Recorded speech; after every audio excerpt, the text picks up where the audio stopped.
Hello friends, இன்றைக்கி நம்ம சேனலில் என்ன பார்க்க போகிறோன்னா ஒரு முக்கியமான ஜோதிட தாள்களை தான் இந்த வீடியோவில் பார்க்க போகிறோம். ஜோதிட தாள்கள் மட்டும் கிடையாது, ஒரு அதிரடியான ஆன்மீக பரிகாரத்தையும் இந்த வீடியோவில் பார்க்க போகிறோம். ஸோ பார்க்குறதுக்கு முன்னாடி என்ன பார்க்க போகிறோம் அப்படிங்கிறத இன்ட்ரோவில் ஷேர் பண்ணுற வாங்க பார்க்கலாம். ஸோ 2026 2வது மாதமான பிப்ரவரி மாதமானது பிறந்து நடந்துகிட்ருக்கு. இந்த பிப்ரவரி மாதம் சாதாரண மாதம் கிடையாது. ஆன்மீக ரீதியாக கிரக ரீதியாக மிக முக்கியமான மாதம் என்று சொல்லலாம். ஆக்சுவலி இந்த மாதம் மட்டும் கிடையாது, 12 மாதங்களுமே ஏதாவது ஒரு வகையில் ஆன்மீக ரீதியாக சிறப்பாக இருக்கும், இல்லைனா கிரக ரீதியாக இருக்கும். அந்த வகையில் இப்போ பிப்ரவரி மாதத்தில் ஒரு சிறப்பான நாளானது வர இருக்குது. அது என்னைக்கு அப்படின்னு பார்த்தீங்கன்னா பிப்ரவரியுடைய 15ஆம் நாள் அன்னைக்கு, தமிழ் மாதம் மாசியுடைய 3ஆம் நாள், கிழமை அன்னைக்கு ஞாயிற்றுக்கிழமை. இந்த ஞாயிற்றுக்கிழமை அப்படி என்ன சிறப்பு அப்படின்னு கேட்குறீங்களா? இந்த ஞாயிற்றுக்கிழமை சிவராத்திரி வருது. ஸோ ஒவ்வொரு மாதம் தானே சிவராத்திரி வருது. இப்போ வரக்கூடிய சிவராத்திரி என்ன சிறப்பா அப்படின்னு கேட்டிங்கன்னா, ஆமாம், இந்த மாசியில் வரக்கூடிய சிவராத்திரி தான் மகா பெரிய சிவராத்திரி என்று அழைக்கப்படுது. மற்ற மாதங்களில் சிவராத்திரி வருவதை விட இந்த மாசி சிவராத்திரி அன்னைக்கு அனைத்து சிவன் கோவில்களையும் விடிய விடிய 4 கால பூஜைகள் சிவபெருமானுக்கு நடைபெறும். இந்த நாளே ஒரு அற்புதமான பாசிட்டிவான நாள் என்று சொல்லலாம். இந்த நாளில் கிரகங்களால் நிறைய மாற்றங்கள் ஏற்பட்டு நல்ல யோகங்கள் உருவாகும். அதனோட அடிப்படையில் ஒவ்வொரு ராசிக்காரங்களுக்கும் இந்த சிவராத்திரியிலிருந்து தலையெழுத்து மாறும்.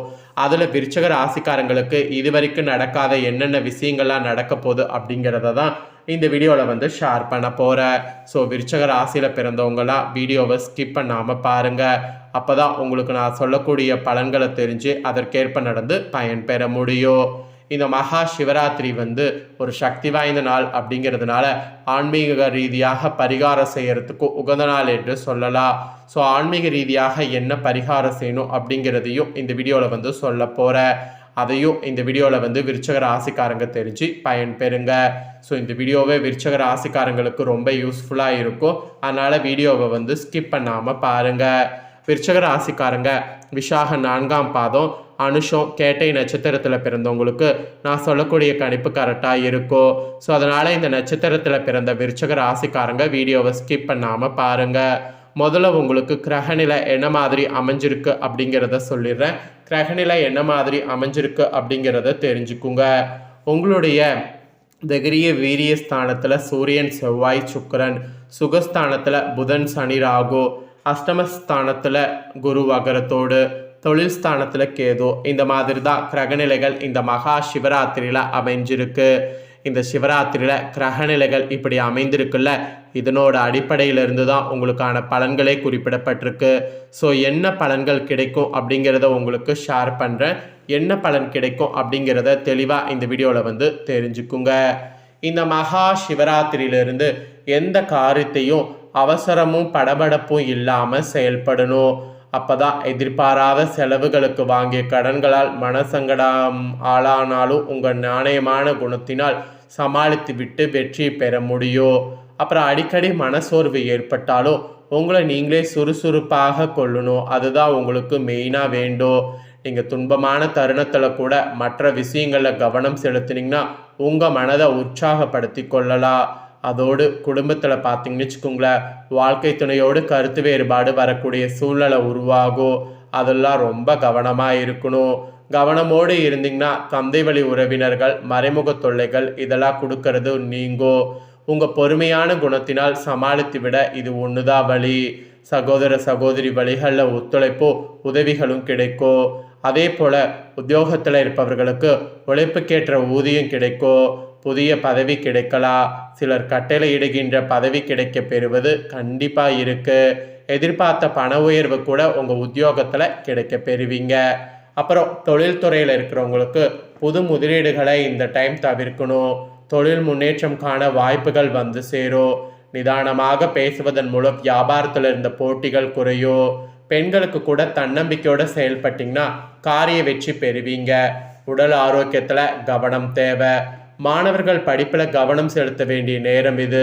மிகவும் பொறுமையாக பாடங்கள் படிப்பது சிறந்தது, இல்லைனா உங்களுக்கு தான் கஷ்டம். அதுக்கப்புறமேட்டு நீங்கள் எந்த அளவுக்கு ஸ்போர்ட்டிவாக இருக்கிறீங்களோ அந்த அளவுக்கு வெற்றி பெறுவது உறுதி. ஸோ இந்த மாதிரி தான் உங்களுக்கு மகா சிவராத்திரியிலிருந்து பலன்கள் கிடைக்கும் என்பது குறிப்பிடப்படுது. இப்போ உங்கள் நட்சத்திரத்துக்கு ஏற்பவும் சிறப்பு பலன்கள் என்னங்கிறத சொல்கிறேன். வாங்க அதையும் இந்த வீடியோவில் வந்து தெரிஞ்சுக்குவீங்க. ஃபர்ஸ்ட்டு விஷாக 4ஆம் பாதத்தில் பிறந்த விருச்சக ராசிக்கு சொல்லப்பட்டிருக்கு. இந்த ஒரு மகா சிவராத்திரிலிருந்து கலைத்துறையில் இருக்கக்கூடிய உங்கள் நட்சத்திரத்துக்கு சீரான நிலை காணப்படும். அதிக சிரத்தை எடுத்தால்தான் புதிய ஒப்பந்தங்கள் கிடைக்கும். ஆனால் பணப்புழக்கம் கடந்த காலத்தை விட அதிகம் இருக்கும். எதிர்பார்த்த புகழ் பாராட்டு கிடைக்காம போகலாம். பெண்களுக்கு மனக்குழப்பம் ஏற்பட்டு நீங்கும். திட்டமிட்டு செயல்படுவது உங்களுக்கு வெற்றியை கொடுக்கும். அதே போல் எதிர்ப்புகளை சமாளித்து முன்னேற எடுக்கக்கூடிய முயற்சிகள் சாதகமான பலனை தரும். அதனால் அந்த மாதிரி நீங்கள் செயல்படணும். அதுக்கப்புறம் அனுசமில் பிறந்த விருச்சக ராசிக்கு சொல்லப்பட்டிருக்கு. இந்த மகா சிவராத்திரியிலிருந்து அரசியல்வாதிகள் பாடுபட வேண்டியிருந்தாலும் மிகவும் நன்றாக இருக்கும். மாணவ மாணவிகள் தீவிர முயற்சி எடுத்து படிப்பது அவசியமாகும். குடும்பத்திற்கு தேவையான பொருட்கள் வாங்குவதில் ஆர்வமானது இருக்கும். குடும்பத்தில் இருப்பவர்கள் ஏதாவது ஒரு விஷயத்தை பெரிதாக பேசுவாங்க. கணவன் மனைவிக்கிடையே நிதானமான போக்கு காணப்படும். பிள்ளைகளுடைய கருத்து அறிந்து அதற்கேற்றாற்போல் செயல்படுவது நன்மை தரும், இல்லைனா உங்களுக்கு கஷ்டம். அப்புறம் கேட்டயத்தில் பிறந்த விருச்சக ராசிக்கு குறிப்பிடப்பட்டிருக்கு. இந்த ஒரு மகா சிவராத்திரிலிருந்து உங்கள் நட்சத்திரத்துக்கு எதிர்ப்புகள் நீங்கும். தைரிய கூடும். பணவரவு ஆக்சுவலி திருப்தி தரும். எடுத்த காரியத்தை சோர்வடையாமல் தொடர்ந்து செய்திங்கன்னா முடிக்க முடியும். பேச்சு திறமையால் காரிய வெற்றிகள் உண்டாகும். போட்டிகளில் சாதகமான பலன் கிடைக்கும். சின்ன விஷயங்களால் மனநிறைவு உண்டாகும். மாணவர்கள் பாடங்கள் படிப்பதில் பின்னடைவு ஏற்படாமல் கவனமாக இருப்பது நல்லது. திடீர் டென்ஷன் ஏற்படலாம். ஸோ எச்சரிக்கையாக இருப்பது நல்லது. ஸோ இந்த மாதிரி உங்கள் நட்சத்திரத்துக்கு ஏற்பவும் இந்த ஒரு மகா சிவராத்திரியுடைய பலன்கள் குறிப்பிடப்பட்டிருக்கு. இதற்கேற்ப நடந்து பயன் பெறுங்க. இப்போ தான் உங்களுக்கு மகா சிவராத்திரி அன்னைக்கு செய்ய வேண்டிய பரிகாரத்தை சொல்ல போகிறேன். வாங்க அந்த பரிகாரம் என்ன, அதை எப்படி செய்யணுங்கிறத பார்க்கலாம். நம்ம எல்லாருக்குமே தெரியும் மகா சிவராத்திரி அன்னைக்கு சிவபெருமான வழிபாடு செய்யணும்னு, இரவு கண் விழிக்கணும்னு. இப்படி செய்தால் முன்ஜென்ம பாவங்கள் கர்ம வினைகள் தீரும் என்பது குறிப்பிடப்படுது. ஆக்சுவலி சிவ வழிபாடு மட்டுமே இந்த நாளுக்கு சொந்தமானது என்று கேட்டால் கிடையாது. இந்த மாசி மாத மகா சிவராத்திரி நாள் பார்த்தீங்கன்னு வச்சுக்கோங்களேன், மாசி மாத அமாவாசையும் பார்த்தீங்கன்னு வச்சுக்கோங்களேன், குலதெய்வ வழிபாட்டுக்கு உரிய நாளாக சொல்லப்படுது. உங்கள் குடும்பத்திற்கு குலதெய்வத்துடைய ஆசீர்வாதம் பரிபூர்ணமாக தேவை என்றால் இந்த மாசி மாத மகா சிவராத்திரி அன்னைக்கு குலதெய்வத்தை கட்டாய வழிபாடு செய்ய வேண்டும். எந்த முறையிலெல்லாம் இந்த தினம் குலதெய்வத்தை வழிபாடு செய்வது அப்படிங்கிற ஆன்மீக சார்ந்த விஷயங்களை தான் இந்த வீடியோவில் வந்து சொல்ல போகிறேன். சரி, குலதெய்வ வழிபாடு செய்கிறத வாங்க இப்போ பார்ப்பீங்க. முதல் வழிபாடாக மானசீகமாக மனதார குலதெய்வத்துடைய பெயரை 3 முறை சொல்லி பூஜையில் விளக்கேற்றி, குலதெய்வமான நீதான் எங்களுடைய குடும்பத்தை காத்தருள வேண்டும், குலதெய்வம் எப்போதும் எங்கள் வீட்டில் தங்கி அருளாசி வழங்க வேண்டும் என்று பிரார்த்தனை வைத்தாலே குலதெய்வத்தினுடைய பரிபூர்ண அருள் உங்களுக்கு கிடைத்துவிடும். சரி, இது ஒரு பக்கம் இருக்கட்டும். சில பேர் குடும்பத்தில் குலதெய்வ கோபம், குலதெய்வ சாபம், குலதெய்வ வீட்டில் இல்லை, குலதெய்வ கோவிலுக்கு செல்ல முடியல, தடையாக இருக்கிறது, வீட்டில் சுபகாரிய தடை என்ற பிரச்சனையெல்லாம் இருக்குது அப்படிங்கிறவங்க என்ன செய்வதுன்னு பார்த்தீங்கன்னா, இந்த மாசி மாத மகா சிவராத்திரி அன்னைக்கு இல்லை அடுத்த நாள் வரக்கூடிய மாசி அமாவாசை நாள் அன்னைக்கு உங்கள் குலதெய்வ கோவிலுக்கு குடும்பத்தோடு செல்ல வேண்டும். உங்கள் குடும்பத்தோடு செல்லலாம். இன்ஃபேக்ட் உங்களுடைய அங்காளி பங்காளிகளை கூட்டிக் கொண்டு குலதெய்வ கோவிலுக்கு செல்வது இன்னும் சிறப்பான பலனை கொடுக்கும் என்பது குறிப்பிடப்படுது. அடுத்தபடியாக குலதெய்வ கோவிலுக்கு உங்களால் முடிந்த பொருட்களை வாங்கி தானம் செய்யலாம். உங்கள் குலதெய்வ கோவிலுக்கு என்ன சிறப்போ அதை வாங்கி தானமாக கொடுங்க. அம்பாள் என்றால் புடவை, ஆண் தெய்வமாக இருந்தால் அங்கவஸ்திரம், அல்லது சில தெய்வங்களுக்கு மிகவும் பிடித்த பொருட்கள் இருக்கிறது அல்லவா, அது போல் ஏதாவது பொருட்கள் இருந்தாலும் நீங்கள் அந்த பொருட்களை அந்த கோவிலுக்கு வாங்கி கொடுத்து பலனை பெற்றுக்கொள்ளுங்க. நீங்கள் சொந்த ஊரில் இல்லை வெளியூரில் இருக்கிறீங்க, குலதெய்வ கோவிலுக்கு செல்வது சிரமம் என்றால் உங்களுடைய குலதெய்வ பேர்லேயே உங்கள் ஊருக்குள்ளே ஒரு தெய்வம் இருக்குல்ல. இப்போ உதாரணத்துக்கு பழனி முருகன் உங்கள் குலதெய்வம் என்றால் உங்கள் ஊரில் இருக்கக்கூடிய முருகன் கோவிலுக்கு சென்று பழனி முருகனுக்கே ஒரு செவ்வரளி பூ வாங்கி கொடுத்த மாதிரி கொடுத்து உங்கள் குடும்ப பெயர்களை சொல்லி அர்ச்சனை செய்து கொள்ளலாம். இது போல் ஒரு வழிபாட்டு முறையை இந்த தினம் உங்களுக்கு சொல்லப்படுது.